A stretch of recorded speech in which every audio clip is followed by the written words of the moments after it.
What's up guys, Nick here. I have the DeX Hydro H here with me. It's a fully waterproof FPV frame design, super sick. Check out the video by Tom's FPV that first caught my attention for this frame design.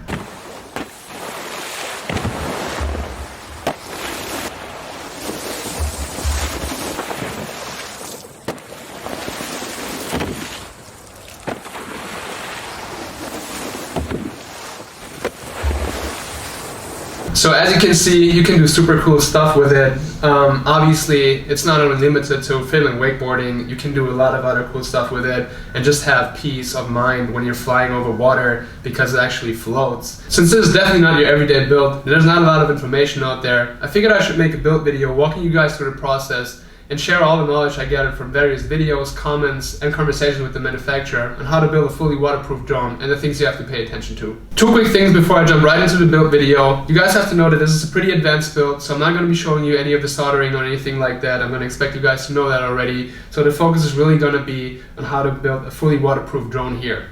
Another thing, this is my first ever build or tutorial video, so if I'm going to be making any rookie mistakes, please forgive me for that. I also put all the links to the tutorials of the manufacturer in the description below. Make sure you check out those videos as well. Sometimes you can see a lot better what's going on in there. And I also put timestamps in there to make it easier for you guys to navigate between the steps. So without further ado, let's get right into it. Alright, so I'm going to go ahead and prepare the ESCs now. Since we're going to be building a waterproof frame, that means that there's not going to be any airflow inside to cool the ESCs.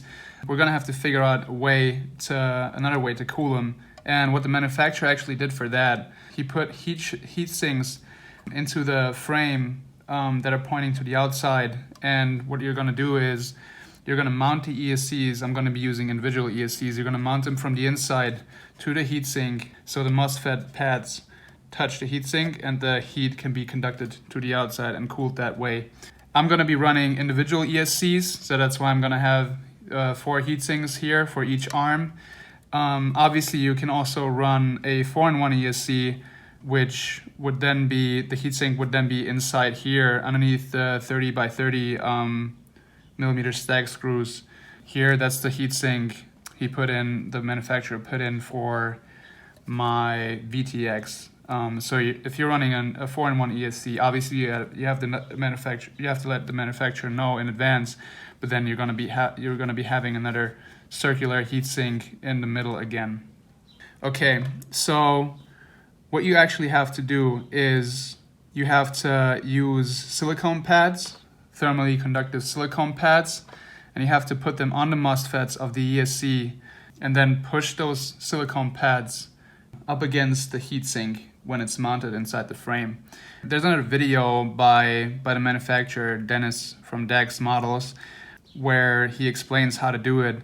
And the way he did it is he put the silicone pads on here first and then went ahead and put the heat shrink over it, heat shrink everything, and and then cut out the heat shrink where the silicone pads are. But actually I tried it in advance and I actually found that heat shrinking, or at least for the heat shrink I'm going to be using, it's a lot easier to heat shrink it first, then cut out the part you have to cut out on top of the MOSFETs, and then put the silicone pads afterwards on there, because in my case the silicone pads actually got stuck to the heatsink and it was just very messy and it was a lot harder to remove that way. So what I'm going to be doing now, I'm just going to go ahead and heat shrink that and then come back and put the silicone pads on there. Okay, here we go. I just heat shrinked the ESC. Now I'm going to go ahead and cut out the part of the heat shrink over the MOSFETs so I can put the silicone pads on. Yeah, I'm just going to be using a combination of that knife and a bunch of like small scissors. I haven't really figured out a best way to do this, since it's also my first build of that sort. But yeah, it just takes a little patience to do that. It's kind of a pain in the butt, but okay.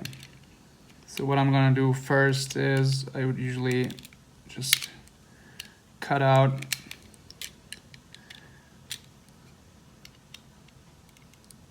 it's kind of hard at first, especially right after heat shrinking it. I don't know why that is. I guess it's because the material is more flexible. Okay, I would cut out like one line with the knife, and then I'm gonna go in with one of the smaller scissors. These are like nail scissors. I found that it works best with those. Actually, I have another one which works even better. Yeah, and then you just go around like that. Make sure that you also go down over the edge a little bit so the silicone pads can like fold around the corner. I'm gonna go around here and down the corner again. Obviously try to be careful not to damage any parts on the ESCs. Okay, here we go. Come on. All right, cool. Okay, you should have that here. Okay, MOSFETs are all free now. Now let's go ahead and put the silicone pads on. All right, so I've already pre-cut those. These are I just got these from Amazon. I don't know if they're any special. It's just, yeah, the recommendation of the manufacturer is just plain silicone, plain conductive silicone pads. And these are for as for thickness, these are 0.5 millimeters. And the manufacturer said that you should either use one thick one or multiple smaller ones to get a flat surface.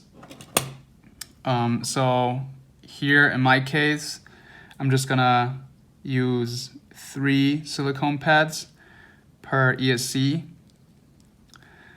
just to make sure I'm gonna get like a nice and flat surface, and they're actually gonna touch the heatsink. So yeah, so okay, you just put it on there. It's not super sticky, but it's more like kind of like putty as far as texture goes.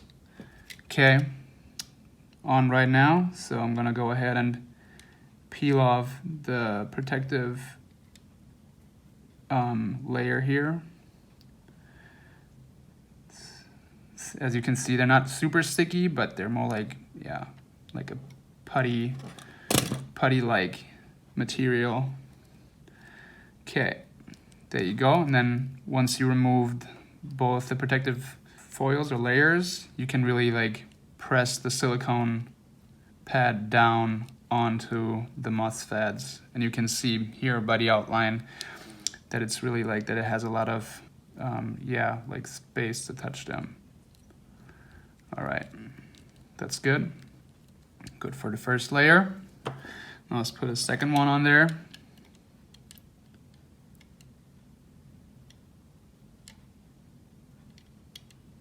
Okay, come on. So it's very tedious to peel off those protective layers.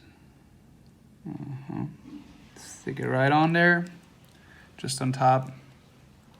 Push it down a little bit so it won't jump off right away, and then peel off the second protective screen, or whatever you call that, and then push down again. Just, I mean, at this point it's just repeating the process. Just make sure it's like nice and tight on there, and also like push down the edges a little bit so it like really goes around. Okay, and then the last one. Come on. Okay.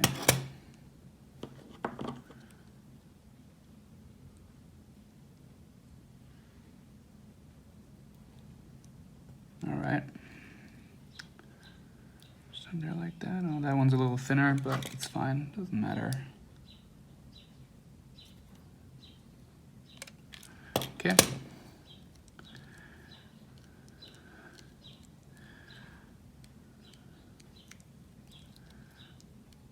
All right. Nice and smug on there. I think so. Okay. Well, and as you can see, it's kind of, I hope you can, it's kind of like, yeah, it's extending a little bit over the heat shrink, which is, I think, important to make sure it has enough like contact area with the heatsink later inside the frame. Yeah, and it's also relatively flat, as you can see, because I used multiple layers. Okay, and then they are mounted inside the frame as just like this, pretty much. I'm actually not gonna show you how you mount it inside because I don't think you're gonna be able to see anything since, yeah, the frame is just closed off. It's probably gonna be a very tedious thing to do. But yeah, it goes right underneath the heatsink, and then you direct the cable tie through there's pins or like hooks inside next to the heatsink, which you can run a zip tie through, and then you just use the zip tie and push it and make it push the ESC with the silicone pads against the heatsink from the inside. And that's pretty much it. I'm gonna go ahead and prepare the rest of the ESCs, and I'll see you later.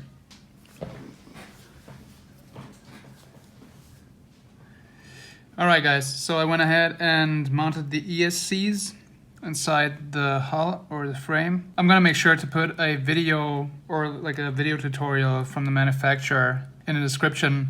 It was actually kind of a pain in the butt, to be honest, and I still wanna share some useful tips or stuff I struggled with you guys. So first thing, when it comes to cable ties, make sure that you use these type of cable ties. So first, they should be like a flashy color, like transparent or white like that, or even like yellow or something like that. Not black, because you're not gonna be able to see the cable ties in there inside the hull, and it's gonna be almost impossible to kind of like fiddle them through the hooks or pins that are in there. Second thing, really try to use long cable ties. That was the other thing that almost made me lose my mind. I actually mounted 2 of the ESCs with those cable ties here. They're like, I think 100 millimeters long, so 10 centimeters. And it was such a frustrating thing to do, actually. The first 2 actually went kind of okay, I have to say, but the third one almost made me lose my mind. So I actually went ahead and went to a electronics store and bought these cable ties, which are like double the length, I think, so 200 millimeter, and it was a lot easier with those. So the longer the better, because otherwise it's gonna be super hard to kind of like fiddle the ESCs through them and then also like close them again. Right, I also did all the soldering already. I have my flight controller in here now, kind of loosely though still, because I still wanted to be able to kind of wiggle it around for installing the VTX, which I actually think I'm gonna do now. So before the motors, I think I'm just gonna go ahead and install the VTX and the VTX antenna coming out from the back. Right, so let's go ahead and get to that. Oh, and another quick tip I forgot to mention when mounting the ESCs, I think it's a lot easier to kind of fiddle the motor wires through these tiny holes here if you tape them together like with sellotape, so the ends, because it's going to be really frustrating when you try to like direct them through those little holes, and then one of the motor wires is going elsewhere because you can't really direct it really well inside there towards the end of the arm. So that's another thing I found pretty useful to do. Just keep that in mind. Okay, so let's go ahead and mount the VTX now. It's gonna go right in here where you see the circular aluminum heatsink. It's gonna get right on top of there. I think I'm just gonna kind of tape it down with electrical tape or something, and then the antenna is gonna get run through here. I pretty much did the same thing with the VTX I did with the ESCs to make sure it's going to be cooled appropriately. I just used the silicone pads and kind of like stacked them on top. I used a lot on here in this case just to make sure that it's going to be like a flat surface first, and it's going to have a lot of contact area with the heatsink eventually, because the pins were kind of like extended over the top of the VTX. By the way, this is the Tramp high voltage version VTX I'm going to be using with this build. In general, I'm using electronics from an old build in here. I'm running the Joshua Botwell F4 all-in-one FC, and I'm running the Holybro Teco 32 ESCs. And as far as motors are concerned, I'm running the Emax Echo I think it's a 2400 kV motor, 2306 stator size. Yeah, now we're actually gonna get into the actual sealing part of the build for the first time. I haven't worked with the silicone so far, so what I'm using to pretty much like seal all the molars, all the holes that are gonna be in the frame, I'm going to seal this with some black neutral Cure Silicone. Let me just take this off really quickly. Yeah, I just filled it here in that syringe. Yeah, to like apply it, obviously. And I think what I'm gonna do now is I'm gonna go ahead and put some silicone around here around the threading. So it's gonna be, just to make sure that there's gonna be plenty of silicone. All the space is gonna be filled in the hole so nothing can go in or go out. Yeah, another quick tip. What I did here, I decided to put one of those rubber O-rings over the SMA or like the threading, the SMA adapter, just to make sure. I'm gonna do the same thing on the other side, and then I'm gonna put a washer or a nut on top to lock it into place later once it's inserted in the hole. And just to make sure that the adapter is not gonna be squeezed or like directly gonna touch the carbon, just to insulate a little bit better, obviously. Okay, so let's do this. I think I'm just gonna, by the way, I did not yet mount the stack screws on purpose actually, because that way I'm just gonna have a little more wiggle room in here in case I need it. Yeah, just to make sure. Okay, so I'm gonna go ahead and apply the silicone now. Just making sure I'm not gonna apply it sparingly, like plenty of it. Okay. Always make sure to keep some wipe or something like next to you. Yeah, because otherwise it's gonna be really messy, I think. Okay, let's see if I get this right away. One thing about those frames is that they're so small inside. They don't seem like it, but they're so small. You don't really have room for your fingers. The other hard thing is to see where you're actually going. Oh, there we are. Okay, I'm gonna lock it into place now. Good thing is that you can nicely hold it. Okay.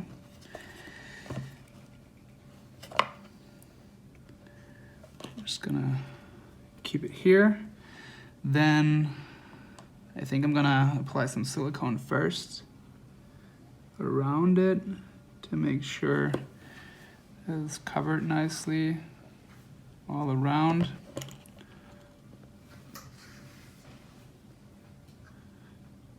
Sorry if my head is in the way at some point, by the way.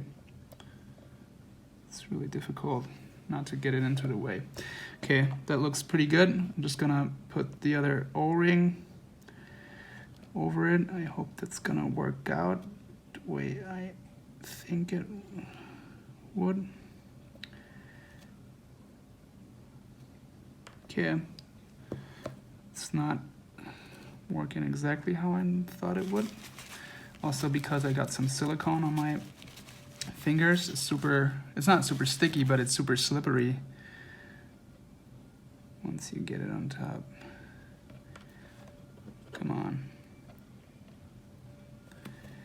I think I have to use,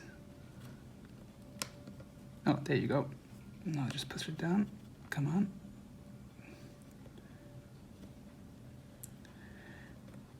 Okay, yeah, very slippery with the silicone. Okay, I think at least it's on top now. I think what I'm gonna do now is I'm gonna put the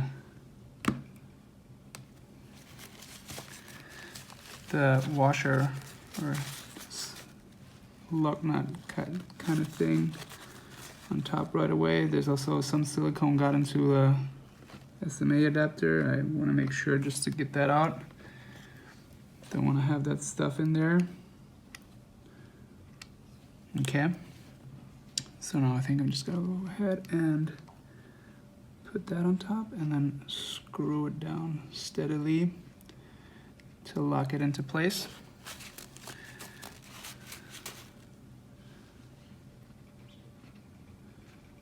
It's also gonna have like a nice sealing effect on it, I think, the rubber O-ring, because it's really gonna pin it down and like push the silicone everywhere. I think at this point we can already go ahead and wipe off some of the excess, just to make sure that it's not getting everywhere.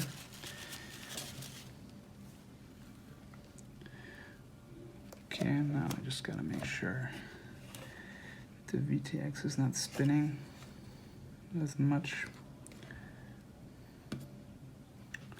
Got silicone everywhere. I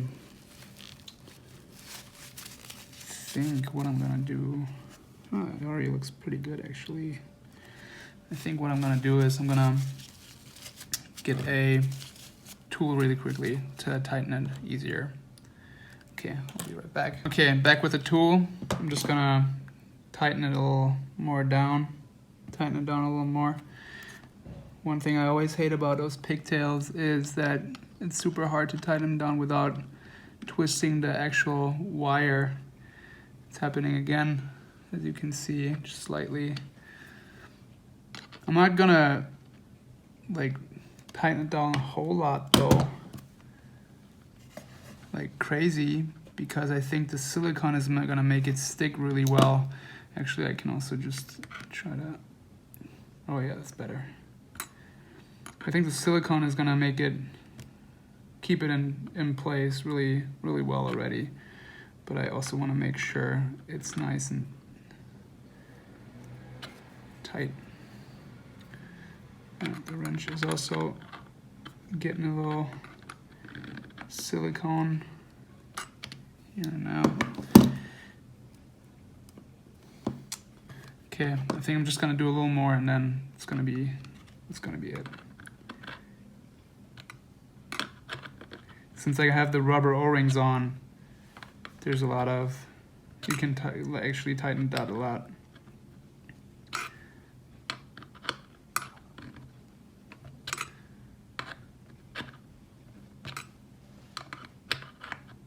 But that way I also make sure that the silicone really gets everywhere.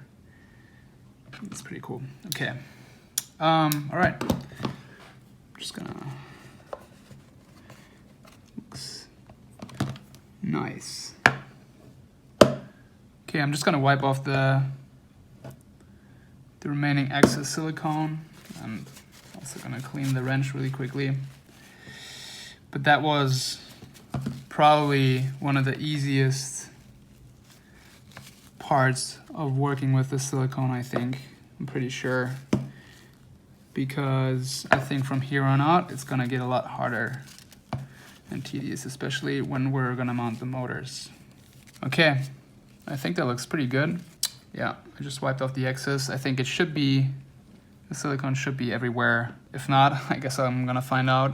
Yeah, I put plenty of it on there. Now I'm gonna go ahead and tape the VTX down, but I think before I do that, I'm gonna connect the wire, because I think that's gonna be a lot easier once it's gonna be a lot harder once it's pinned down onto the heatsink or taped down onto the heatsink. Okay, I'm pinning it down right now. It's already pretty sticky thanks to the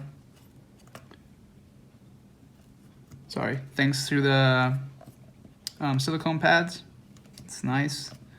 I think I can actually leave it like that now, but just to make sure, I'm also gonna take some electrical tape and tape it down there. Okay, that's the other thing. Everything you do in there inside the frame is just so freaking hard, because it's such a small confined space. Okay, If you're wondering what the weird noises in the background are, my girlfriend is trying to suppress her sneezes. But it's all good, bless you.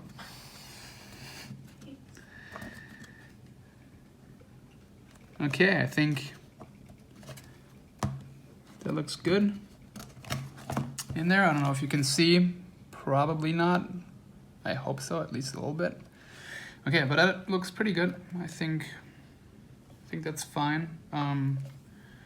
Yeah, the SMA antenna is a little crooked on there, but that doesn't matter. I don't know if you can see. Okay, I'm running Crossfire with it. That's my nano receiver in here. I already ran the Immortal T antenna through here, through one of the motor holes or motor wire holes. I think I will mount it just like that with some double-sided sticky tape down here. I think that's going to be the best location to mount it. I think it's not going to get hit by props or anything because the heatsink is up here, so it should be pretty secure. And I think underneath it is going to be super hard to seal and close that hole. You get those rubber grommets here to seal those, but I think it's going to be kind of hard. They're pretty much like inserting those. It's pretty much like inserting the rubber grommets into the flight controller. It's a huge pain, but at least it's going to be sealed pretty well. Now I think this is going to be the best location or the best way to mount it so far. Yeah, we'll see.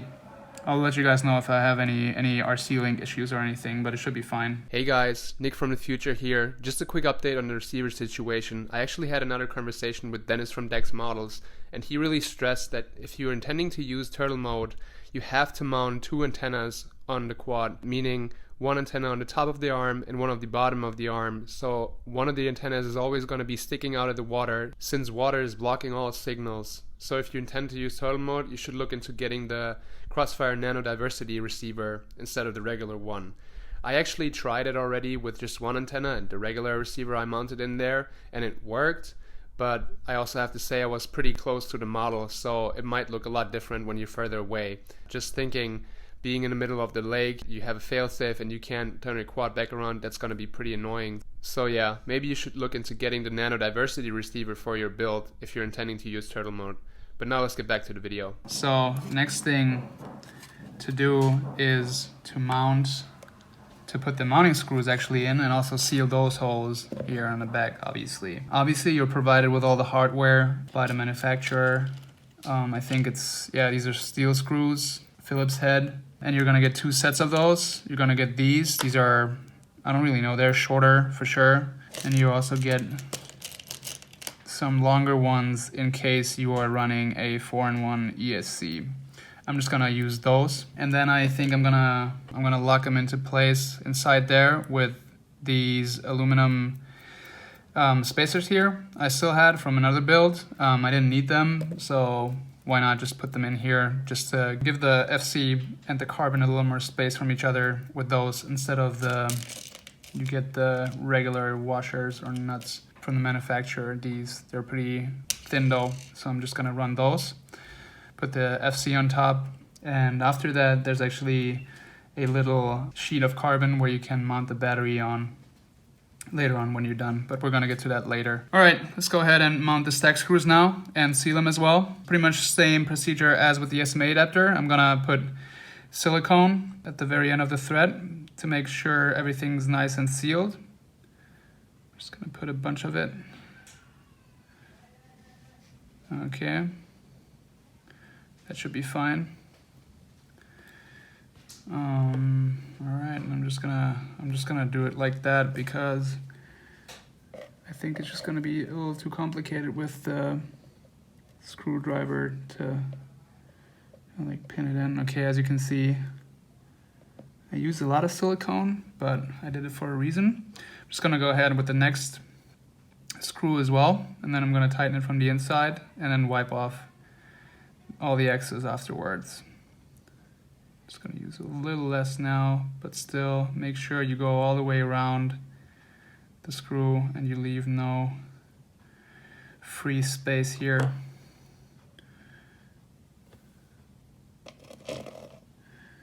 Okay. Boom. Last one in there. Push it down.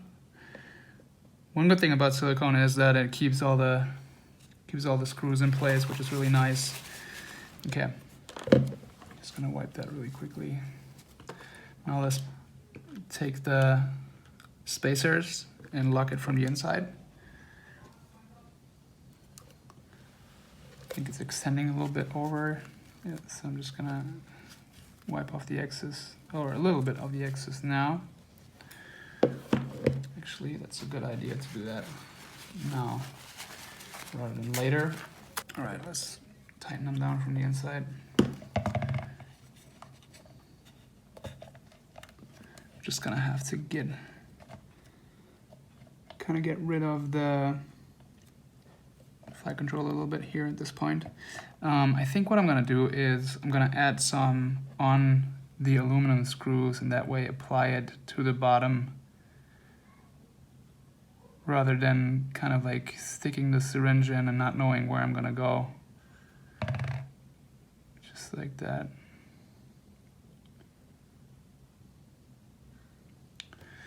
Okay. This is gonna work out the way I thought it would, but okay. Sounds good, feels good.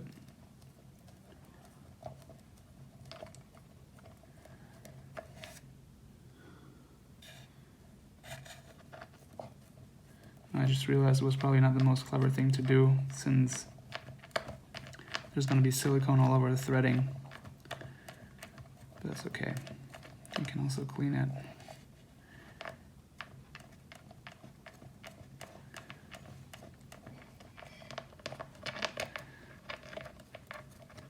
The priority is to keep things sealed in here.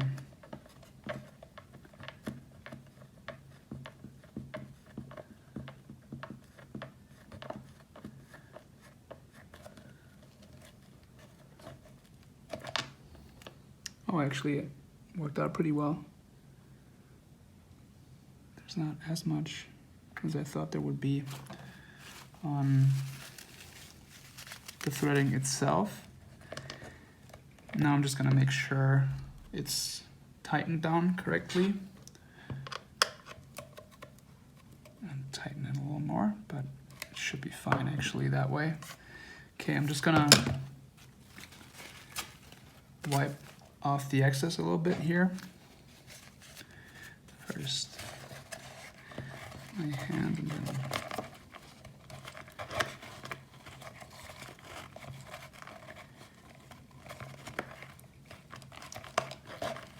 it seems fine to me. Okay, nice, good.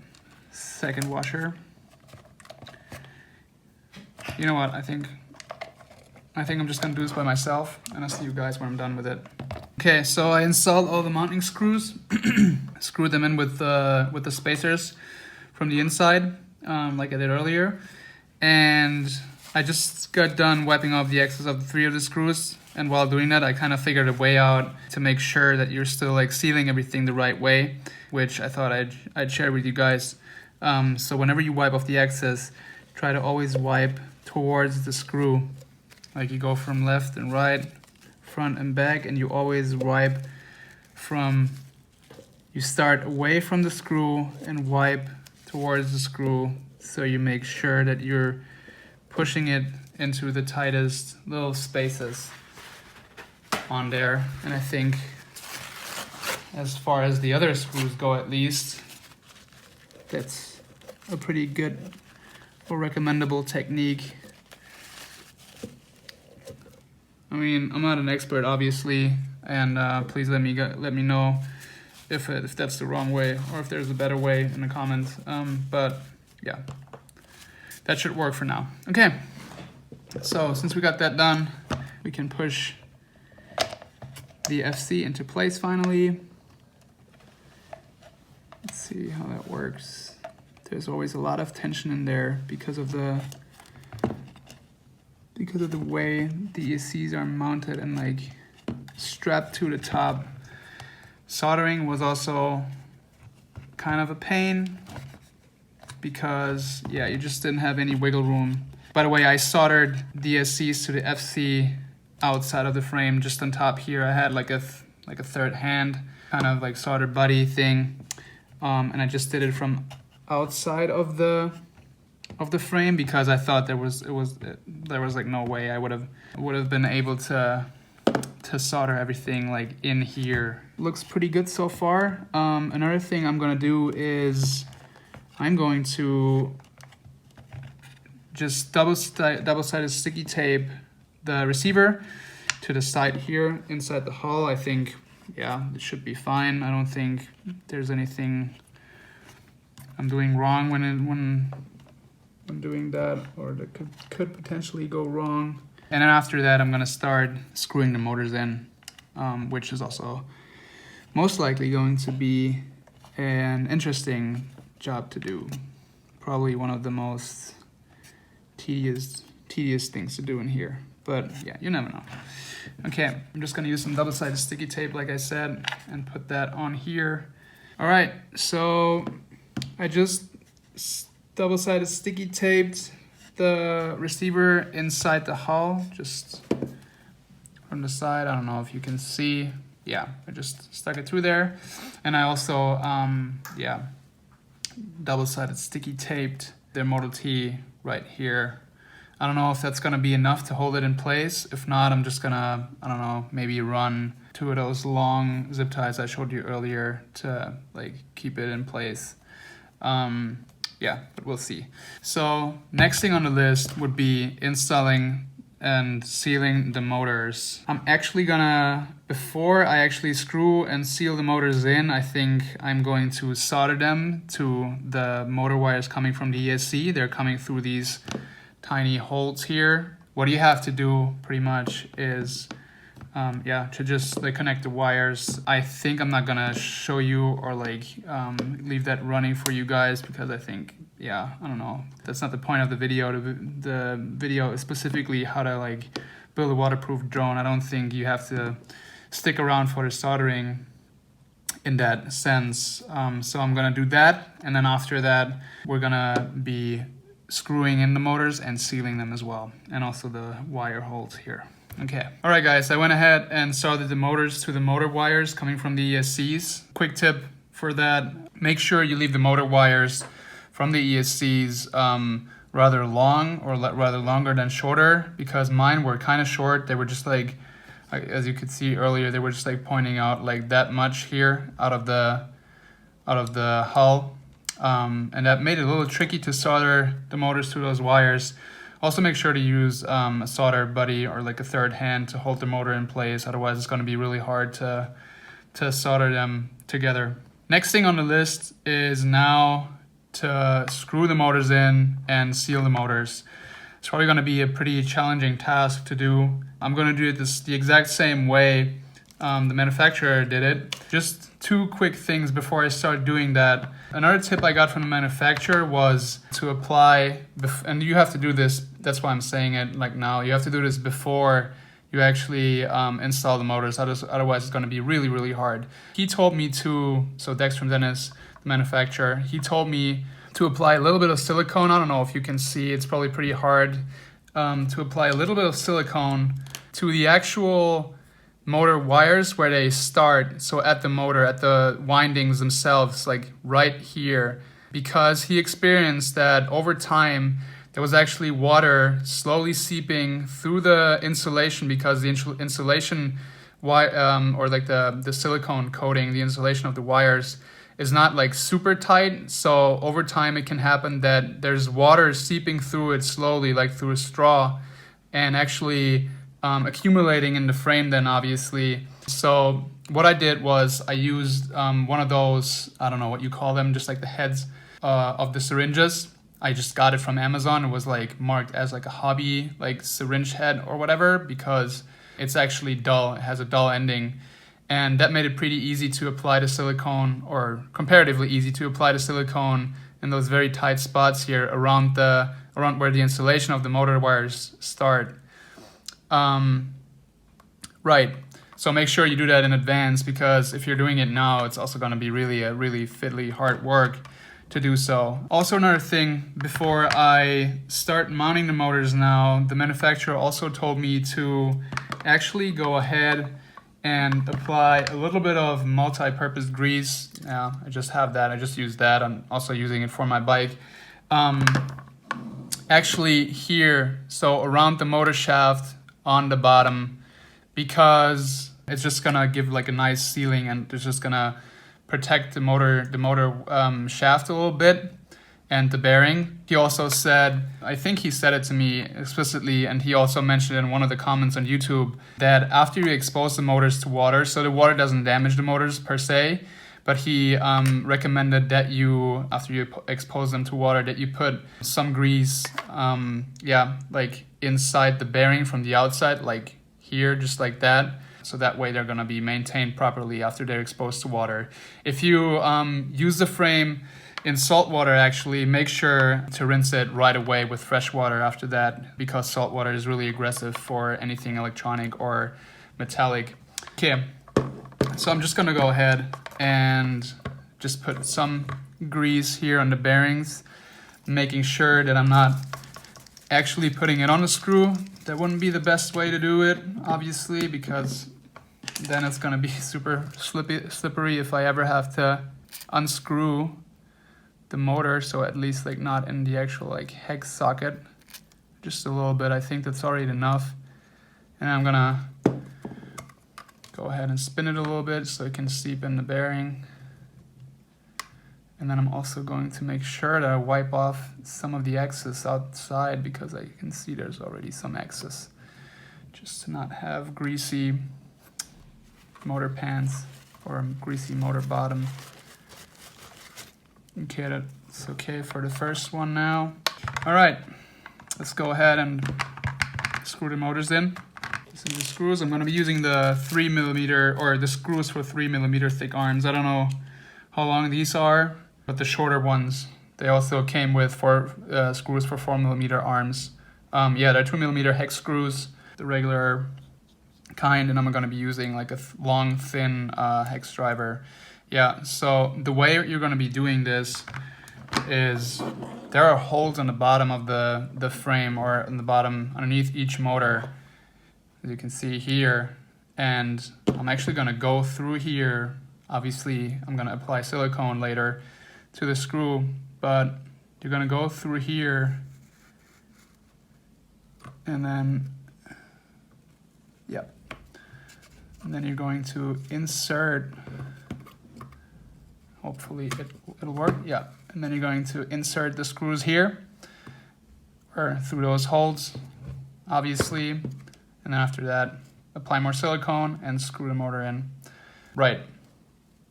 So this is the first time you're doing it. I don't know if it's the best way to do it. It's pretty much the exact way the manufacturer recommends to do it. So I'm just going to do it that way. Yeah. Let's go ahead and do that now. I'm going to go ahead and apply a silicone to the first screw. Make sure to use plenty of it. Oh. Screw went outside. The driver, I hope this is not going to happen later.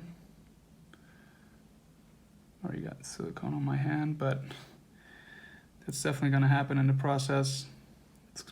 I'm assuming it's going to be a pretty messy thing to do. So, like I said, just make sure to have some paper towels in reach. Yeah, makes it a little lot less messy. Okay, I'm just gonna apply some extra silicone just to make sure there's plenty around the screw. Okay, it keeps popping out of the screwdriver actually. It's a little annoying. But I think we should be good now. Okay. Let's go ahead and insert the first screw now.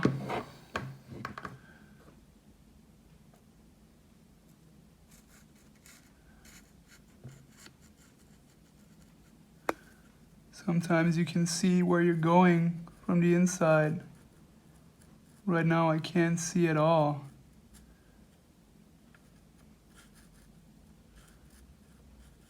Where I am. That's the tricky part. Oh, there I am. Okay. Coming through the hole, it's...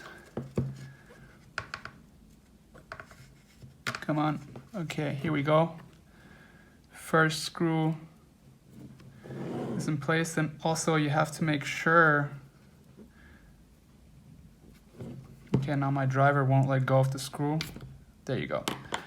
So you have to make sure the screw stays in place, because what I'm gonna be doing is I'm gonna be setting up all the screws in advance now. And now I'm going to go ahead and apply more silicone around it to make sure all the space in between is covered. But also, that's the hard part about it. You have to apply just enough silicone to make sure that it won't go inside the center dent here and it eventually like interfere with the motor, so the motor can like spin freely. Okay, let's not lose any time. Go ahead, prepare the next screw. According to the manufacturer, it's actually easier to use Phillips head screws because you have more side movements, and that's more helpful in the sense that you can kind of like tilt the screwdriver more easily without it be like getting stuck or anything, just like what happened like just now with the hex driver. But I guess, yeah, both will work. I just don't like using just Phillips head screws in general for at least an FPV, but yeah, up to you. Okay, second screw.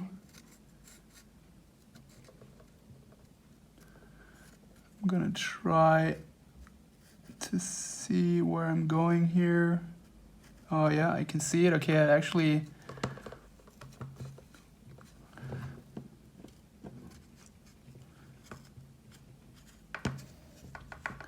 Okay, I guess one of the hard things is, since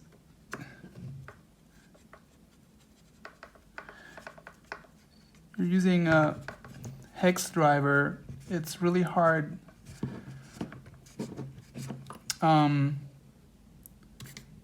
yeah, to like kind of tilt it a little bit. So I feel like, yeah, I feel like screwing in the motor later is gonna be interesting, since I have to use like quite a bit of force to do that. But I guess we will see. Okay, I'm gonna apply more silicone on the outside.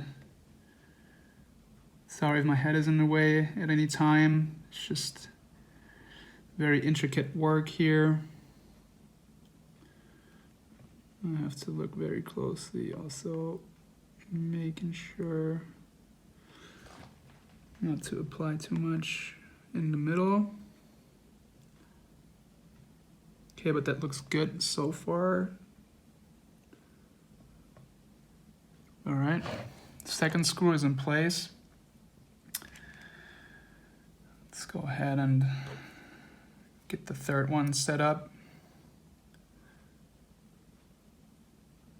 This screwdriver is also brand new, so that means there's literally no side movements whatsoever, so it stays in place very well, which is easier in terms of like keeping the screw in place and fiddling it through the hole in here. But at the same time, it's going to be harder to tighten it because you literally don't have any side movements, or the screwdriver doesn't allow for any side movements really, so we'll see how it's going to go. Okay, third screw.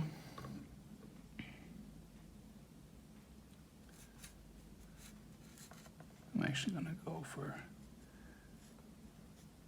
a hole on the bottom right. Where am I going? Oh. Okay, I hit the threading, but again, it's just hard to tilt the screw at all. I guess I just have to like kind of screw through the hole a little bit to get it in place. Okay, anyways, again, applying the silicone. At this point, it's repeating the process. I'm actually gonna start applying it in here. Just put some more on the outside, but that looks good. I'm actually gonna use it's actually an old floss thingy, I don't know, but it has a very pointy end and it's plastic, so I'm actually gonna use that to kind of push it down here manually a little bit, just to make sure that the silicone is in the right place. Same thing here. Okay, but it looks good. Just gonna wipe that off as well. Okay, let's go ahead and prepare the last screw.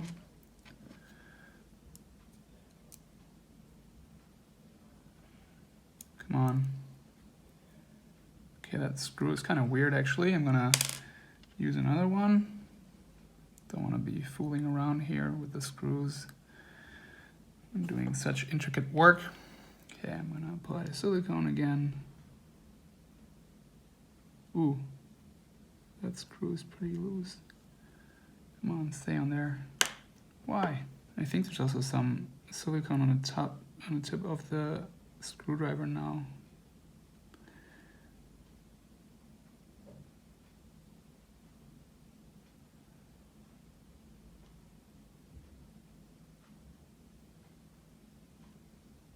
Okay, that should be enough.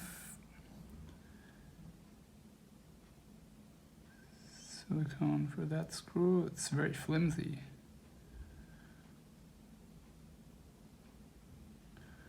I don't know why those two last screws in there are so hard to work with. Oh shoot, oh shoot, keeps falling down. I have to make sure that, come on. Yeah, it's really fiddly work here.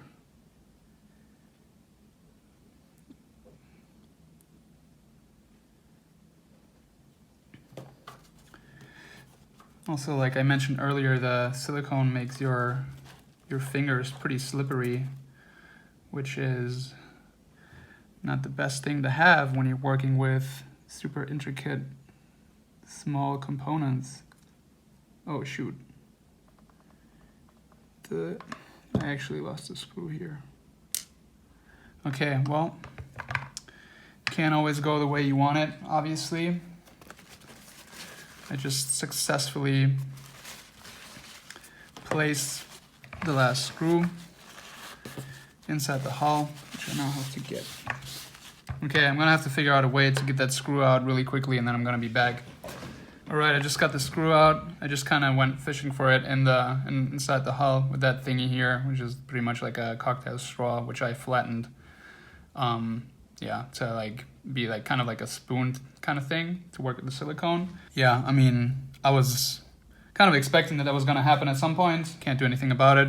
I'm actually gonna use a different screw now again, because I just don't want to work with stuff that's just like dropping inside the frame because it's so flimsy, but oh well. Okay. Again, take number 2, 4th screw. Let's hope it's gonna work out now. Okay, put the silicone around. Let's go inside here again. Trying to see where I'm going. There's a screw, I can see it. Okay. I'm inside. It won't really go. Oh yeah, there you go. Thankfully, it went through.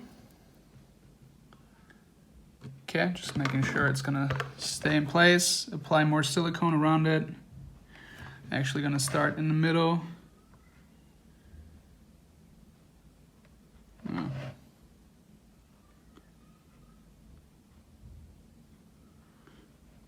Gonna use my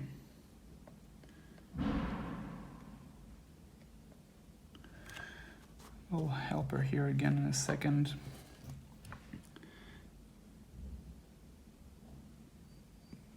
Just to make sure it's not too close to the middle, but I think that looks fine. Yeah. For the most part, obviously it's not gonna be perfect. Like I said, it's my first time doing it, and yeah, we're only gonna learn from here on out. Okay, I'm just going to wipe off my screwdriver really quickly, just to make sure I'm not slipping around with it. Okay, I don't know. I actually don't know which way is going to be best to do that. I think I'm just going to try to get a grip of one of the screws and then tighten it down.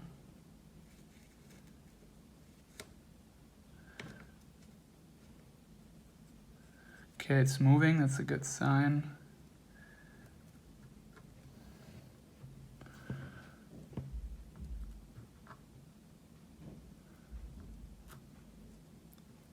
Okay, I can't really see the screw hole of the motor, but it appears to be almost.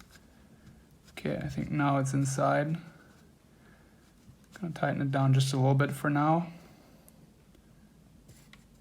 And then I'm going to go to the next screw, which I think I'm going to choose.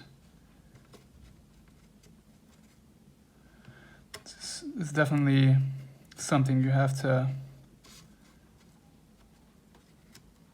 have some patience for it. Is it moving or not? Yeah, I think we're good.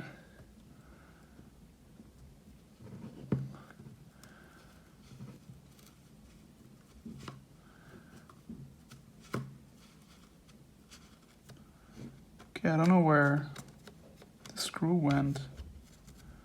The cylinder?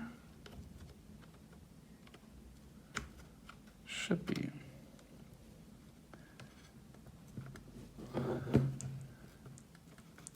Oh, I guess. Yeah, it's inside the threading. Very good. I'm also just gonna tighten it down a little bit just to like lock it into place. Now the third screw.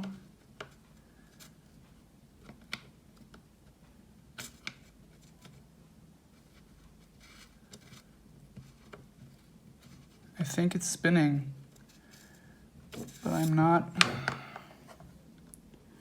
I don't know if. Okay, I'm just gonna go ahead and. Sorry. It's in place now. That's good already. I just have to make sure, obviously, all the screws are going to go into the thread.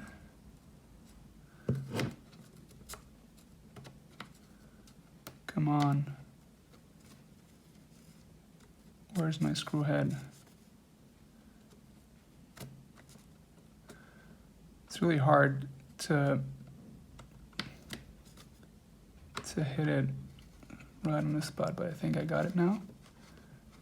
Yes. No. No. I think so, actually. Okay, let's go to the last one then.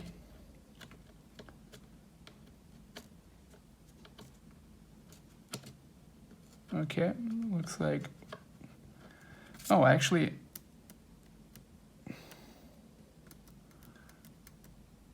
No, I think the third one is not in place yet, is it?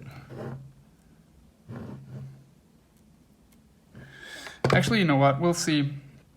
I'm just gonna go ahead and try to tighten them down as far as I can.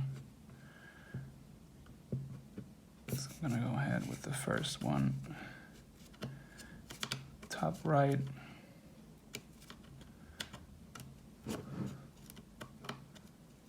Come on. Where are you? The funny thing is I can feel the screw. I just can't. Oh, there you go. It's just very hard to. There you go. Oh, shoot. I also obviously don't want to mess up the screw head or anything, because I feel like that's really easy when you're not able to like screw it in like straight and you have to come in sideways. But I think that's fine now. Yeah, I mean, obviously you don't have to go nuts when you're tightening them down, but I feel like this should still be like tight enough.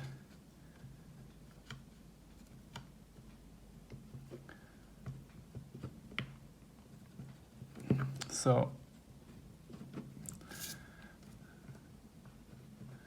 I mean, it's a known issue anyway with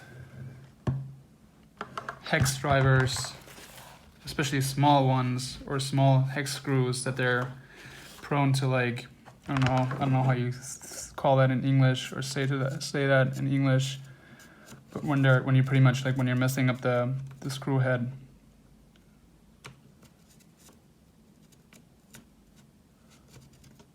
Okay, come on, the last screw.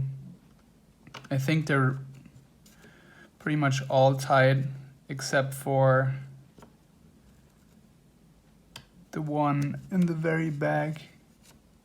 So like the one here. Come on. There you go. No? No.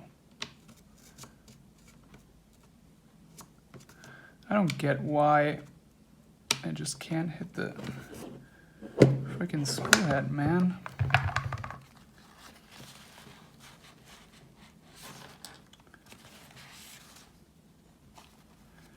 There's gotta be a way. I wish I had like some sort of flashlight or something. Oh, I think I got it actually. That was good. Okay, cool. Yeah, okay, well, looks nice and tight to me. Motor bell is spinning appropriately. Okay, what I'm gonna do now is I'm going to go ahead and wipe off the excess. You know, it's one thing to obviously seal it, but I mean, I'm not like the perfect drone builder, not at all, but I always just want to make sure stuff looks nice and clean. It's important to me. Okay, next thing we're gonna have to do is we're gonna have to seal the motor wire hole where the motor wires actually enter into the frame, obviously, and yeah, I'm gonna go ahead and do that now. Pretty much the same. Man, my fingers just get so freaking slippery. I have like 5 different dedicated paper towel spots here. One is for the silicone and the tools. One is for my hands. Yeah, and I feel like I have to like make a whole lot more now. One is for the grease. Okay.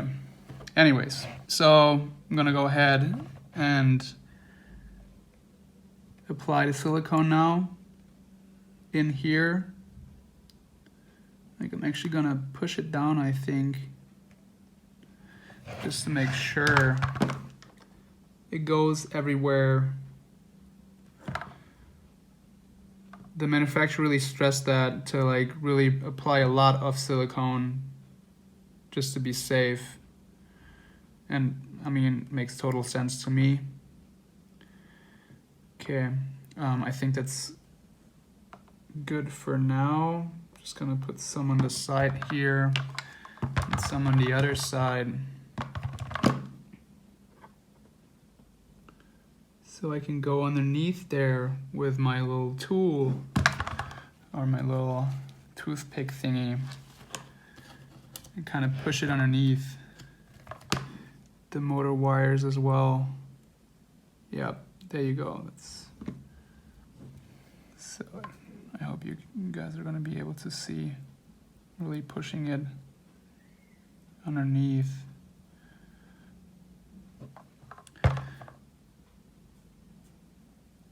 And inside.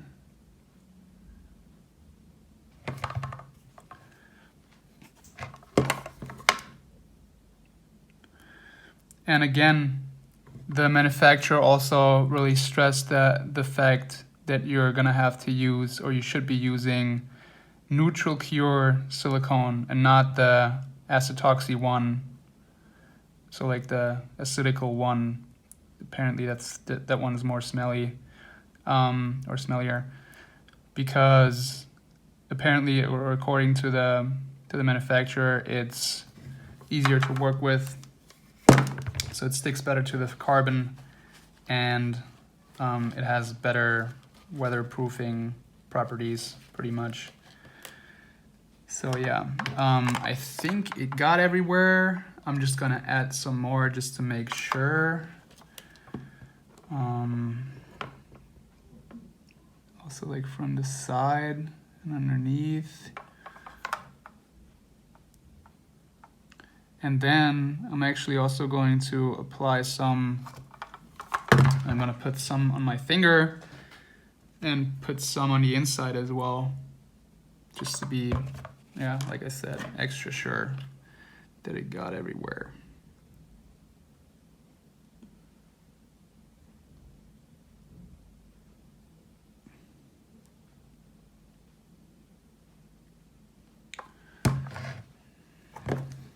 I'm also going to flatten it out a little bit in a second. I also want to make sure I don't have anything on the actual motor, for obvious reasons, or at least on the bell, because the motors need to be spinning freely. But I think that's pretty self-explanatory. I'm just gonna kind of like smoothen it out with that thingy. I think that actually works really well. That spoon thingy I made. But I think in general, if you're working with this type of silicone, I think it takes like, I don't know, like 1 hour or so, or 30 minutes. I don't really remember how long it was. And you can actually smoothen it out, because it's not gonna be sticky any longer or anymore. Right. But I think it should be fine. Okay, well, I'm gonna wipe off the excess in a second, but before I do that, actually I'm gonna do that now. Just here on the sides, you don't really need it here.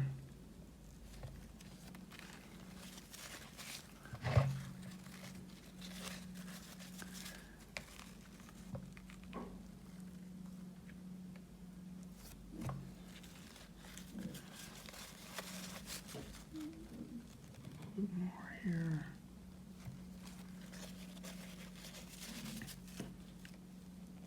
Then I'm just gonna, oh shoot, I actually applied more now. Great, didn't mean to do that. Okay, that looks pretty fine to me. The motor is spinning fine. Right? If you ever want to get rid of the silicone, like, well, it's still liquid or liquidy, I wanted to get rid of it, like, or I wanted to take it off of my fingers, for example. I just used some alcohol solution, and that worked pretty well. So yeah, that's another thing to do. Yeah, I think it looks fine. I'm not an expert, obviously. I don't know if the manufacturer is gonna say that it's perfect, but it should be fine. The last step for this motor is gonna be applying some of the stuff, some of the silicone from the inside. Right, which I'm going to do now. And you're gonna have to use your finger for that. It's kind of hard to go in there when there's, I'm just gonna try without the silicone first now. So just to figure out the best way to do it, actually. Oof, it's not easy. Oh shit, I moved the wires around. Because the other thing is that the wires are actually in the way. Am I touching it now? Just trying to, okay, I got it. Okay. I know where the hole is now. I got some silicone on my finger, which is a good sign for sure. Yeah, I'm just gonna use my middle finger to go in. There's a lot of inappropriate references here, this build, but yeah. Okay. Just gonna go ahead and apply some, rather more than not enough. I think that's good. Probably also gonna have to fill up on some more silicone now. Okay, I'm trying not to touch anything before I touch the motor wire or whatever.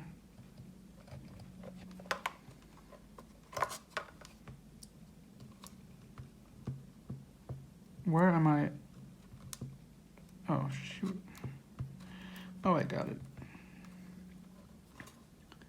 Just didn't know where I was going.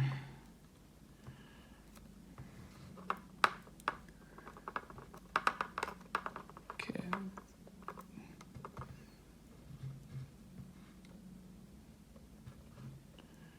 Yeah, it's just really hard to figure out where you are.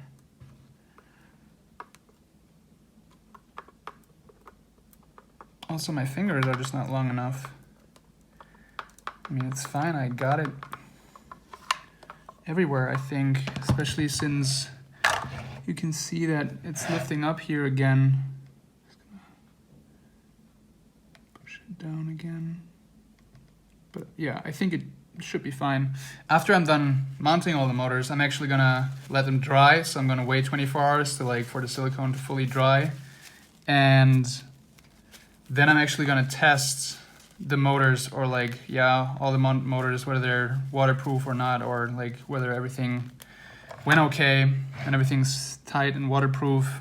Yeah, but I'm gonna show you that when it's actually dry. So tomorrow then, in that case. Okay, I'm just gonna touch up that thingy really quickly again. Just because, yeah, just wanna add some more just to be sure. Just put some around and then flatten it out with my spoon thingy. And then after that, I'm going to do the rest of the motors by myself. There's no point in you watching me do all that stuff, because it's just at this point repeating the process. We're gonna be back tomorrow to check and see if everything worked out the way I intended it to, and if everything's waterproof and sealed. All right, well, see you for that then. Actually, same day, I forgot to do something, or to do something for the same motor, which I mentioned earlier, which is going to be sealing that hole where we screwed the motor screws in through. You'll be getting a bunch of those little rubber grommets to put that in there halfway through. What I'm gonna do now is I'm just gonna apply the silicone around that rubber grommet and then just insert it by hand, I think. I don't think there's a better way to do it, really. So make sure to put the silicone inside this channel, or whatever you would call that.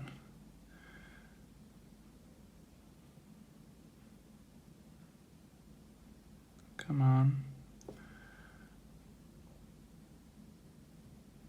Okay, looks good. It's probably gonna be will fitly work again, but it's fine. Yeah, it's just the things you have to do to build a fully waterproof drone. Okay, I hope this is gonna go well. Just going to kind of push it in here with force. It's a little bit like, oh yeah, there you go. Okay, it's in there. It wasn't actually that hard. I was gonna say it's a little bit like putting or like inserting the rubber grommets into a flight controller. Yeah, it's just, I don't know, just tedious work. Yeah, I'm just going to make sure silicone is everywhere around it. Now I'm just gonna go ahead and wipe off the excess, and then that motor is pretty much done. Actually not as hard as I thought it would be. On the other hand, there were like other parts of that build which were really, really hard. For example, mounting the ESCs. But yeah, but that was also partially or partly because of the stuff I was using with it, like the zip ties I was using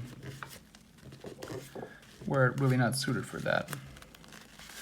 So if you follow the directions and pay attention to like the stuff you're using and like make sure you're using exactly what's recommended, then you're for sure gonna have a good time. Yeah, it looks fine. I think it should be sealed. Again, I'm using like this technique where I'm like wiping like from the outside to the screw, or in that case the rubber grommet, to make sure the silicone goes everywhere I want it to go. But it should be fine. It looks good.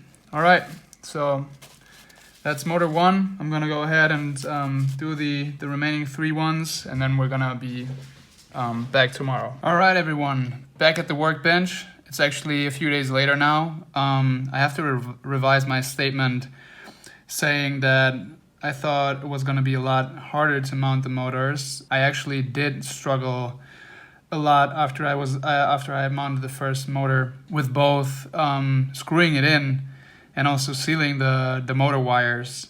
So I can't show you anymore how I like actually figured it out at the end, or figured out what works best at the end. But I still want to share my like insights or like some tips which I think it will work best if you do it this way. So one thing that was really hard for me, or that was a lot harder for me when I mounted the second and the third motor, the screws actually wouldn't go into the threading of the motor, and would only do so like crooked or sideways, and that like messed up a lot of my screws actually, or the threading of my screws, and almost messed up the motor thread as well. Just because you have to like go in sideways to screw it in, because you only have that hole on the bottom here. That's why side movements are so important for the screwdriver. That's why Phillips screwdrivers are essentially going to be easier, since you have a lot more side movements than as compared to hex screwdrivers. So one thing I would definitely make sure when you take a new screw. So new screws tend like they're coated with something, or they have like color paint on them or whatever. So one thing I I figured out worked better was that when you like take a new screw to screw in, as you can see when you put it on here, it's pretty damn tight. There's almost no movements. So you have to make sure when you take a new screw and put it on and you're getting ready to screw it in, keep the screw locked in like that, and then just wiggle the screwdriver, so you're kind of like brushing off that paint and pretty much essentially just giving it some wiggle room, so there are actually more side movements. So as you can see, there's a lot more side movements now.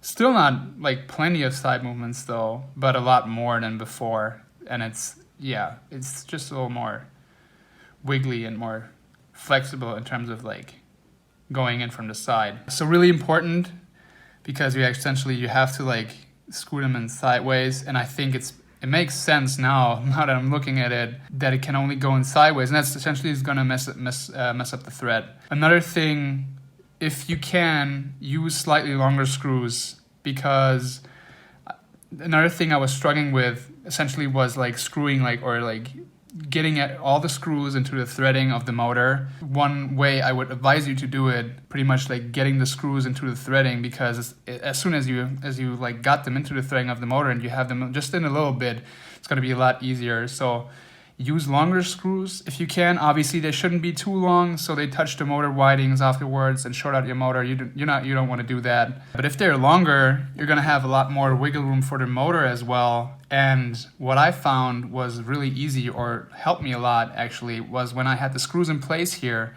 I actually tilted the entire motor towards the direction the screw was coming, because if you're coming in from here, as you can see, hopefully, from the bottom like that, the screws are going to be tilted to that side, so towards the center of the frame, essentially. And so, in order to get that through the screw, into the thread of the motor, you're going to have to tilt the motor to get it in there properly, obviously. So another thing I would advise you to do: try to attach the screws that are closer to the center first, because the angle is a lot more severe here as compared to the screws further away from the frame, or from the center of the frame.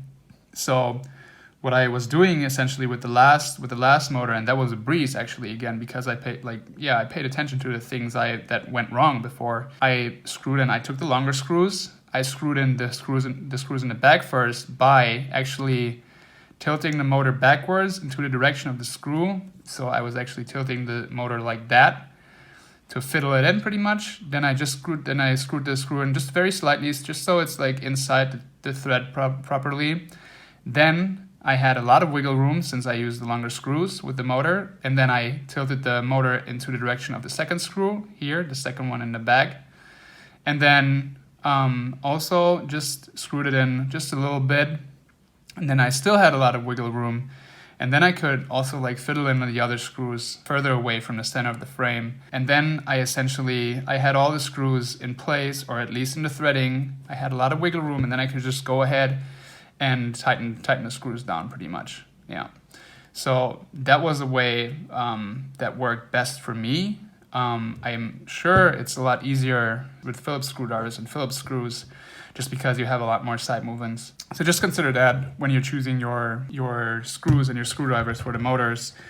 I mean, the big disadvantage is with Phillips screws, you're gonna have to buy them, because I don't think there's any motors anymore that come with Phillips head screws. They're all hex screws, obviously. So the other thing I was really struggling with was sealing the motor wires. So it did work well, at least I thought it worked well at first. I mean, that's the other thing. You can't really check if everything is sealed properly right after you apply the silicone. You have to wait, I think, essentially 24 hours for the silicone to harden out completely. So I got done with mounting motors. I sealed everything. And then I was pretty stoked that it went so that I still got it. I mean, I did have some issues, obviously, but you just need patience with this build, essentially. So I got done with it. I waited a day.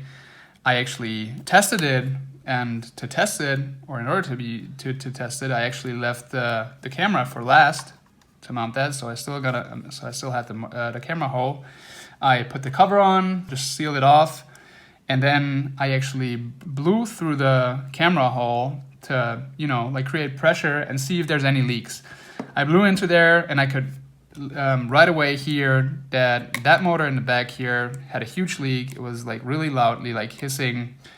That one had also a leak, a very small leak though, and that one had also a pretty severe leak. They were all related. I found out after doing some troubleshooting, or just checking where the air was escaping through. It was all because I didn't seal the back of the motor wires properly. So that's one thing. You really have to make sure you're doing that correctly. Sealing the back of the motor wires, because before I just applied some silicone. I just pushed some silicone into the gap down here, and then just pushed it in with this toothpick kind of thingy, thinking that it was enough, but it was by far not enough. So what I actually had to do, I had to take everything off, scrape all the silicone off on 3 motors of 4, and then repeat the entire process. So it was pretty frustrating. So another very, very good advice I really can't stress enough is really make sure you seal the back of the motor wires where they go in really properly, because there's just a lot of room for mistakes here. How I did it the second time actually was I lifted it up So I scraped off the silicone, everything, and then I took the tip of my syringe here, this like thin thingy. I lifted up the motor wires, and then I applied a ton of silicone into there, into like the back of the motor wires. So it was coming out from all the sides here. And then also just to make sure, I also like put like so much silicone in there that everything was covered in the back. And obviously you have to make sure that the motor is still able to spin and nothing is blocking the motor or anything. That's, yeah, I think that's self-explanatory. But just make sure there's plenty of silicone back here, and you make sure that everything is nice and sealed, and there's silicone is in every little spot, because it's just very frustrating if you have to reapply the silicone, like scrape everything off first. Yeah, so just make sure of that right away when you seal the motor wires. Then actually, I just got done sealing them, or it just hardened out this morning, and I tested again by just like blowing into there right away. So like into the camera hole, and just like checking right away if I can hear any air escaping. And I didn't hear any air escaping, so I was super stoked. And then I went ahead and made a second test, which is I actually got that from YKS, the other build video, or the other single build video about this frame, which is in French. So shout out to YKS for that idea. I actually put the cover back on it, or the cover was already back on here. I filled up my sink with water, and then I submerged the motors individually under the water and blew again into the camera hole just to check if there's any bubbles escaping. What I found was, so while I couldn't hear anything, any hissing sound or any air escaping while doing it without the water, I could see some tiny bubbles super slowly coming out of like the front windings here. So essentially also the motor wires again. So I was like, God damn it. Yeah, so I was like super frustrated again because I thought it was gonna be fine. But then essentially there had to be a leak, I guess. So super frustrated. And it was coming out again out of that motor, and out of that motor. So again, all the 3 motors I had fixed, they were apparently still not sealed. So I was like, what could I still do now? Possibly to seal them finally. Then before I kind of scraped it all off again and repeated the whole process, I just submerged the motors, or the arms, like 2 arms at a time, again underwater, and just put my thumb on the camera hole to seal it, and just looked to see if any water is coming up, because I was like, oh, come on. Like maybe it's just because of the amount of pressure I'm actually applying, because I was blowing into there really, really hard to make super tiny bubbles slowly emerge from here.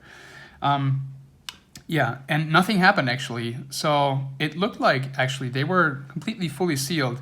So what I did was I actually emailed the manufacturer, Dennis from DeX, and I just asked him about his opinion, whether he thought they were properly sealed or not.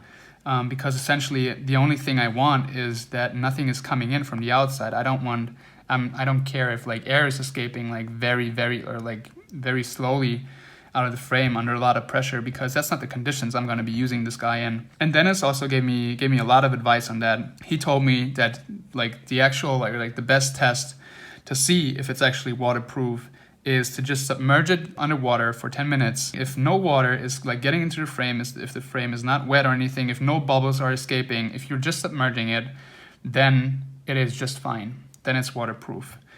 So that was I did that again. I like submerged it for 10 minutes underwater. Nothing came out. Everything seemed fine. I think I'm sure now that it's actually waterproof. So that was good news, definitely. And a lot less frustrating anymore. He also said, he explained why that is the case. So he actually said it's different if you have pressure coming from the inside to the outside pretty much, so the air pressure I was pretty much blowing in, as compared to the water pressure from the outside. Because the silicone apparently is not able to, since we're applying it pretty much like most of it from the outside, the silicone is not able to keep that in, or to withstand that pressure from the inside. But if you were to press or apply pressure from the outside, it's being pushed into the hole and into the wires, onto the wires here. So that's automatically like sealing the hole a lot better as compared to pressure coming from the inside escaping from the inside to the outside. Yeah, and he said that's also why the cover actually works a lot better the deeper it is submerged into water, because essentially what the water does, it's putting pressure on the component and pressing it even more onto the silicone, the molded silicone seal here.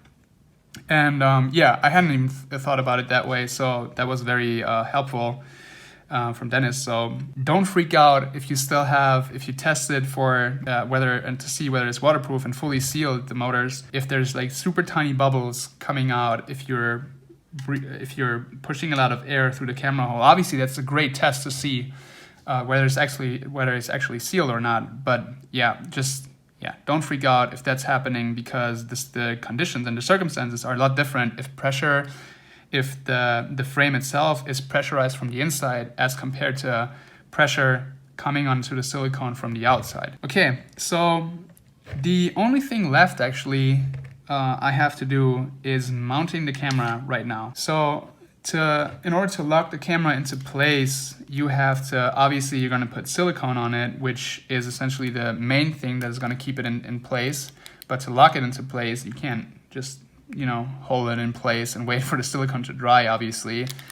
So what I'm going to use, I don't know what exactly the manufacturer used in his videos or what he recommended. It was just some sort of like putty he put on, or he also mentioned hot glue.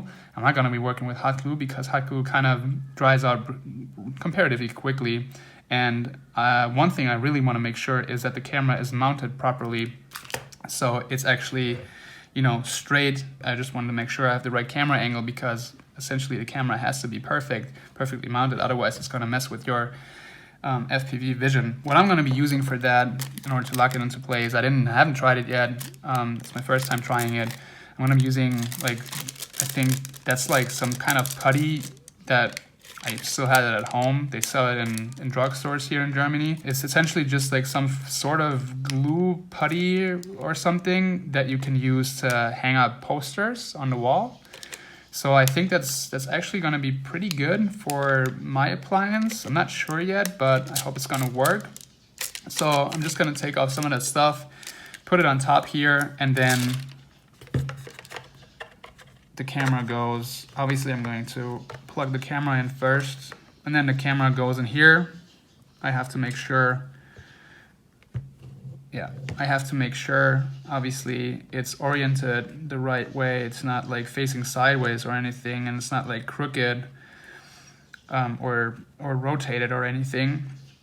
And then I'm also going to check the camera angle, and then I'm just gonna apply silicone all around here and also seal that one off. And that's pretty much it. Oh yeah, quick tip also for the motor wires. Another thing I did to make sure it is fully sealed, I actually asked my girlfriends and her tiny hands to apply some more silicone from the inside. That's also like a very useful tip, I think, or something you should definitely do, is that you don't only apply it from the outside, but make sure it's like all around the hole from the inside as well. I think that's just gonna make it easier. Okay, so I'm gonna go ahead and put this putty on my camera now. I don't know how much I'm gonna need for that. I've never worked with this really before in the sense of like a build or something like that, but it feels promising at least. Another thing I'm gonna want to make sure is that it's rather flat, so it's gonna be easier to pin it down and but like in the right way. So I'm just going to put that on there. Maybe I'm gonna have to take it out again and apply more. I don't know yet.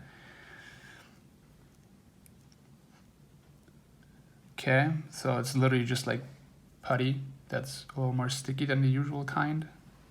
All right, let's plug the camera in. Obviously, that's something you want to do beforehand, because later on it's going to be a lot more fiddly. Okay. You can also... I think I'm going to need more of that stuff, definitely, because the camera is kind of... Yeah, I'm definitely gonna, okay, so I know it's gonna stay in place. Okay, that's good. but I think I'm definitely gonna need more of that. Oh, it's actually really sticky. That's pretty good in order to, you know, like lock it into place. We're just gonna use the other thing I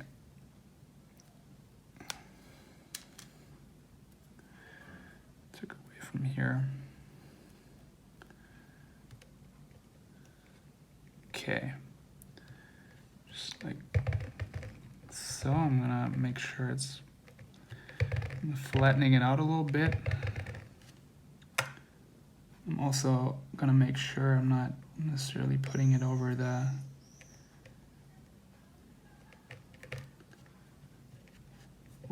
wire.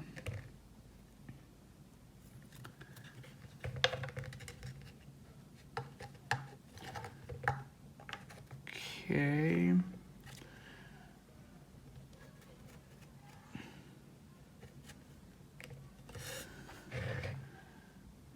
Okay, I can see now already that it's tilted sideways a little bit, but that looks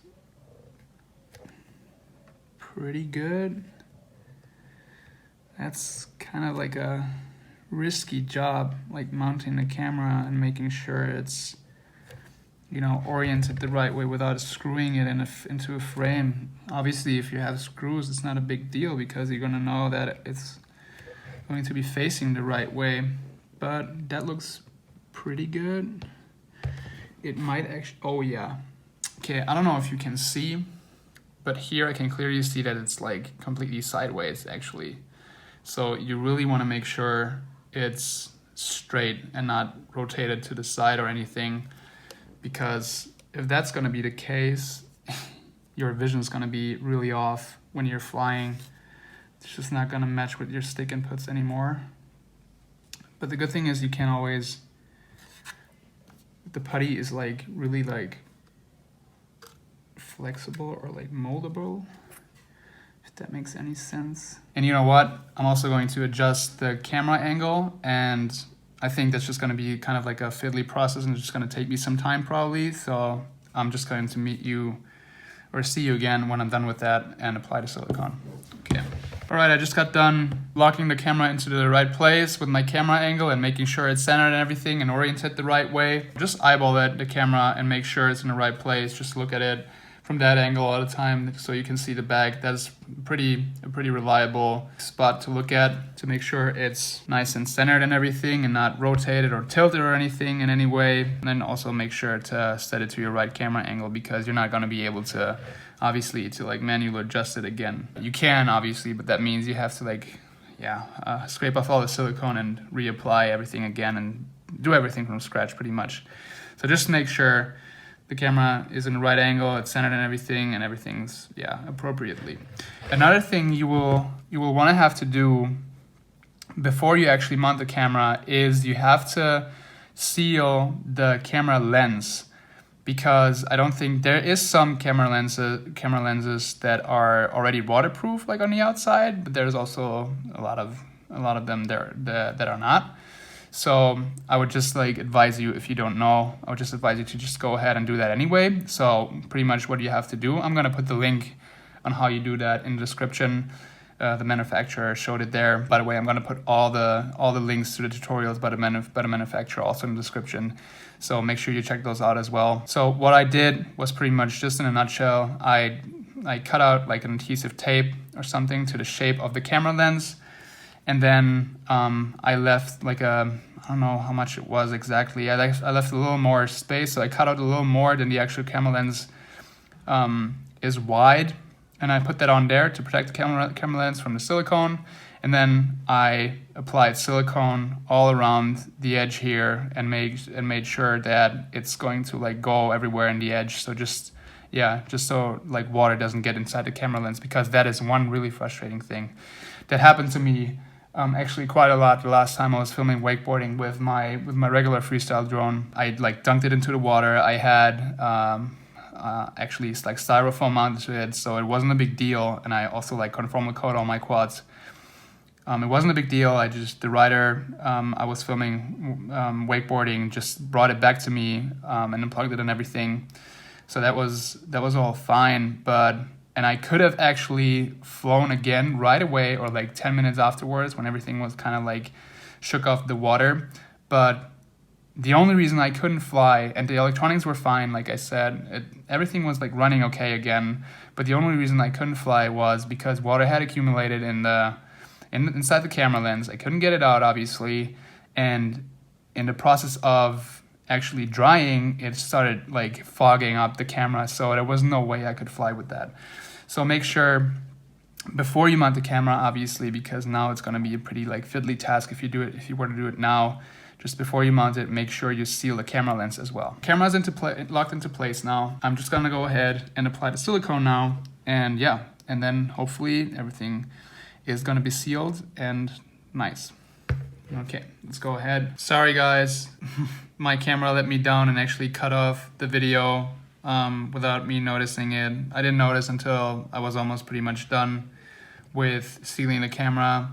So yeah, with that being said, I'm done sealing the camera now. It went pretty well. And just apply plenty of silicone again, like with everything else here. Just make sure it's sealed and stuff. And then also another thing you have to pay attention to is to not get any of the silicone obviously on like or near the center of the camera lens. So yeah, that's obviously gonna interfere with your vision eventually if you leave it on there or if you get it on there. All I can do now is, obviously I can't repeat the process. All I can do now is just refer you to the video of the manufacturer, and yeah, I mean, he's doing a great job showing it, demonstrating it there, so there's nothing really new I can contribute to that. Camera is mounted, camera is hopefully sealed. Sorry again guys, my camera just keeps letting me down. I'm actually recording this with my iPhone, this part of the video. Yeah, and apparently it's too warm here. It keeps shutting down and like stops recording.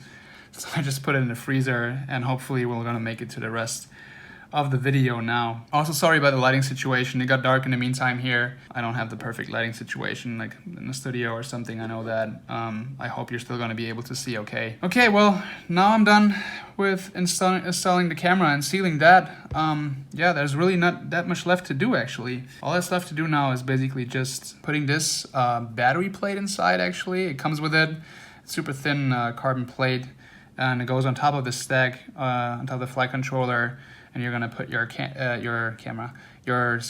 battery on there. It comes also with some like rubber pad or like, yeah, or foam. I don't know what it is exactly. I think it's foam. Yeah, anti-slip thingy, which you're obviously gonna know from other builds. I'm actually gonna I already put grip on there. I think it's really gonna excel here. I'm actually gonna try not using it with a battery strap at first and just see if it holds up well, if it stays in place. But I think the grip is gonna do a really good job here since it's so super sticky, and also there's not gonna be any dirt coming in, so it should stay sticky as well. By the way, I also, in the meantime, I just attached the antenna and put some heat shrink around here, some black heat shrink, just for the looks pretty much. Yeah, it just looks cleaner when the SMA and the copper is covered. Okay, well, yeah, let's just go ahead and do that. I'm also going to figure out a way where I'm gonna keep my XT60 cable wire. It's gonna be here, I think, on the left side. It's gonna be good. And then just on top like that. It's pretty straightforward. I don't think there's anything you can mess up here, really. And then, oh yeah, just to show you that really quickly as well. So it actually comes with the washers, obviously, as well, needed for screwing it down. I think these like low profile nuts are intended to do that, but I'm actually not gonna use those since they're actually like not low enough for my taste. Yeah, they're just as high as the grip, and that'll essentially mean that the battery is gonna touch down on the metal part or the hardware at some point, and I really don't like that. I also don't like that on my other builds, because from experience, it's gonna the battery is gonna be pushed down onto the hardware and then get like dense and like gets like kind of beaten up. So what I'm gonna do is I'm just gonna use those like regular nuts here in that case. since they're a little bit lower, and I don't think there's a difference in mounting them. So yeah, just so that you know. All right, and then just put the nuts on there.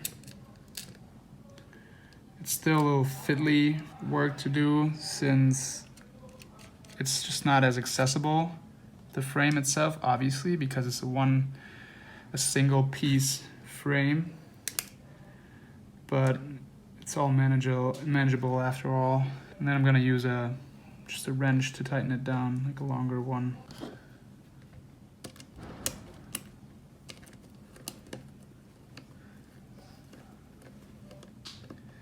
Okay, I'm not gonna make it or like tighten it down too much actually, because I don't think it's necessary. Just a little bit, so it's gonna stay in place. Because if I tighten it too much, the screws are gonna be like, also like pop up underneath or from the nuts, and then essentially they're gonna touch the battery at some point, I feel like, so. Don't want that either, but yeah, okay. Well, seems to be fine in place, and I really like that. That's a really cool idea, super clean. By the way, I'm gonna be using the Tattoo 1300 milliamp 4S R-line batteries. They're gonna be a really nice fit in here. I'm just gonna try really quickly. Yeah, so no matter which way you put them,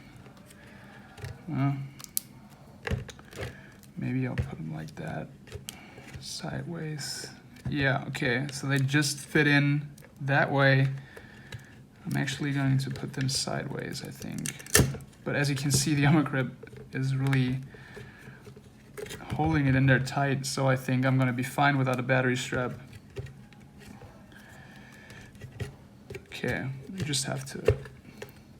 But you can see it's still like, it's not a big battery, so that it's still like a little tight space, but it fits just perfect.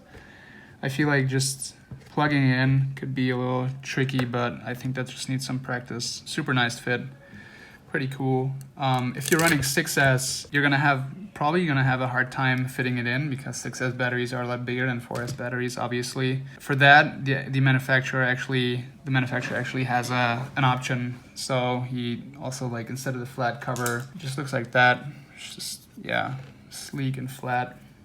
Just goes on top like that. He actually has a head cover. That's what he called it. I think you can check it out on their website. I think they should have like pictures on there. It's pretty much, yeah, you mount it the same way, but it has like an extended top. It pretty much just looks like a cowboy hat a little bit. Looks a little bit funny, but I mean, if you're running 6S, I think that's your only option. Yeah, or the only way to fit your batteries in there. So I think we're pretty much done. The only thing left to do, obviously, I'm gonna run a GoPro with it. I'm gonna be filming with that little thing here, obviously. Yeah, and I'm going to mount the GoPro on top just like that, I think. Yeah, like here, leaving enough space, obviously, for, oh yeah, look. That's what you gotta make sure. Leaving enough space for the lock nut here. And yeah, and then it just goes on top like that, with the mount here, the regular GoPro mount. Right, yeah. And then it's gonna be, yeah, super nice and sleek, I think. One thing I wanna share with you as well regarding the GoPro mounts, the manufacturer told me. So I told him that I was gonna film with it with a GoPro, and he said, made me aware of the fact that if you crash like hard in water, due to the weight of the GoPro, it can actually kind of like flex the cover here, and in that fraction of a moment, it's possible that water can actually get inside the hull. Just to be aware of it. There's not really like fix per se, like for this particular GoPro mount, but he said actually one of his customers designed a GoPro mount, which I'm assuming is just a 3D printed piece that has like this like adapter or mount for the GoPro, but instead of being taped down here on the flat cover, it actually mounts with the screws. So, and the fact that it's TPU means that if it flexes, it's not gonna, or if you crash, it's gonna, the TPU is actually gonna flex and take the force instead of the flat cover. So that way you can make sure that that there's literally like no chance that any water can get into the frame. I'm just gonna try it. I have some friends here that have a 3D printer. I don't know if I'm gonna do it. I think I'm just gonna try it that way with this GoPro mount, because like for now it's just more convenient. But if I see that, if I crash hard and I see that there's water coming in or anything, then obviously I'm gonna look into that. Hey guys, Nick from the future here again.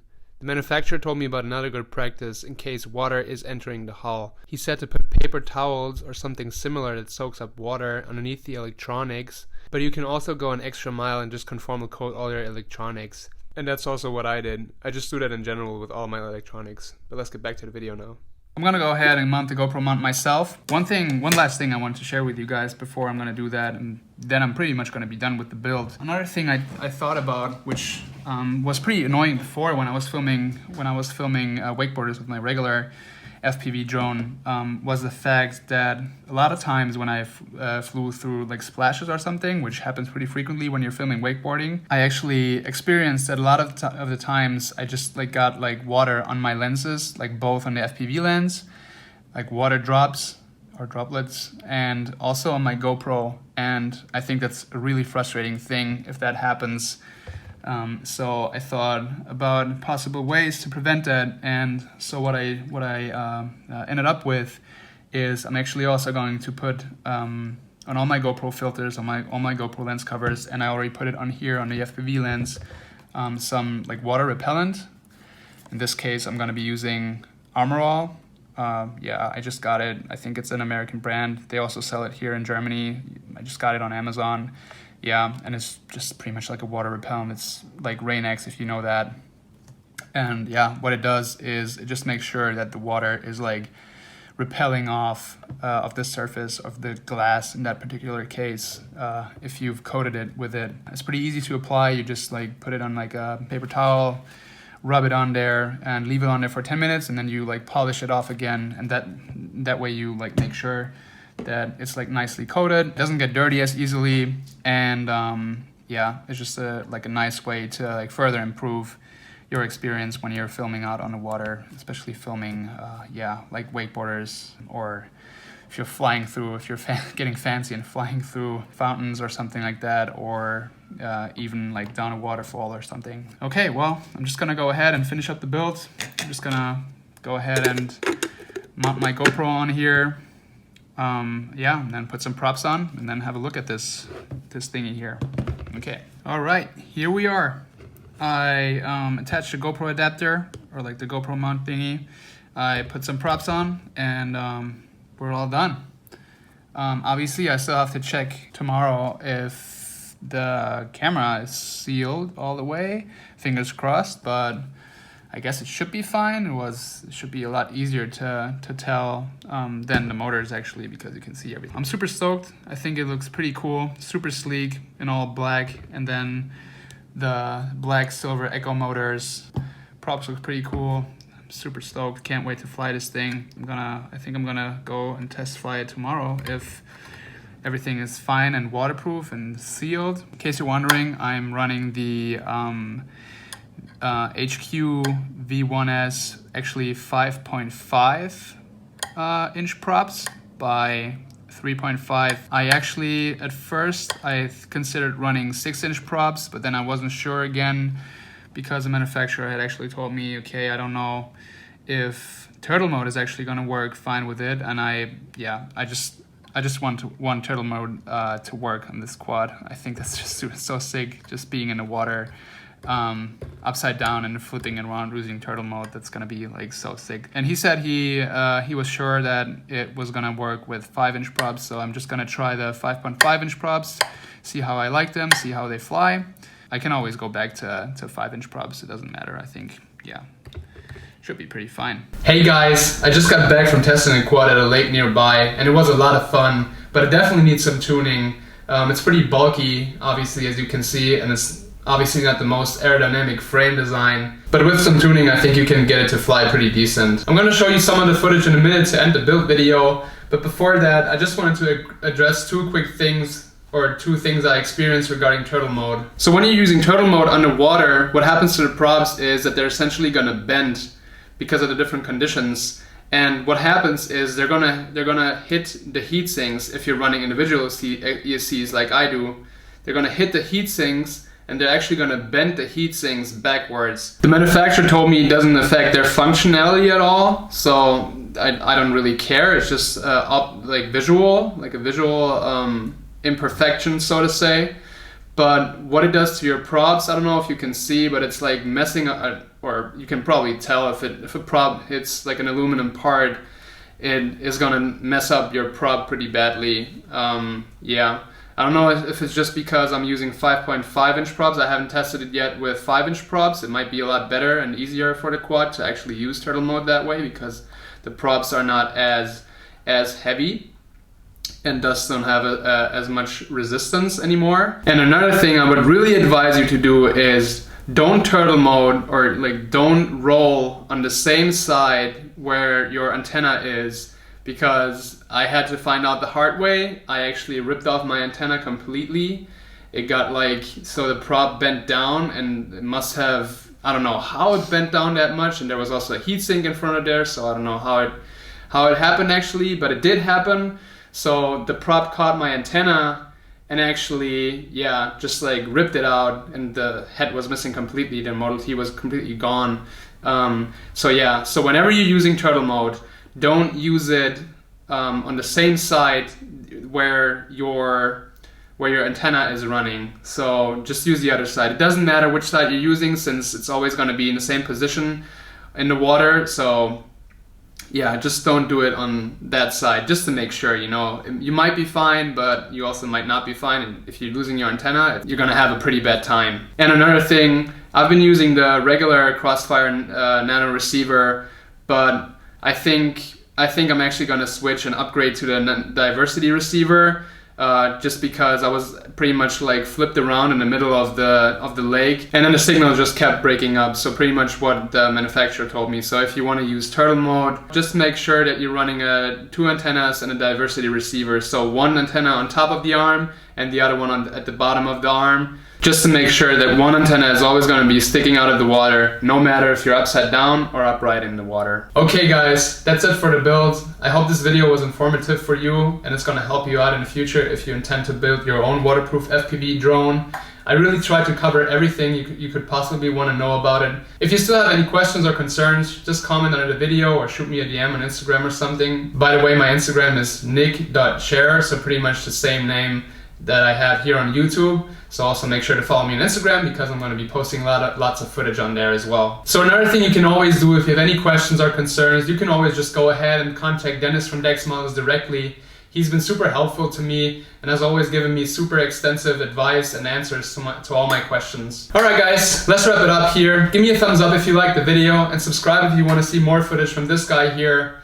And yeah, stay safe everybody. Bye bye.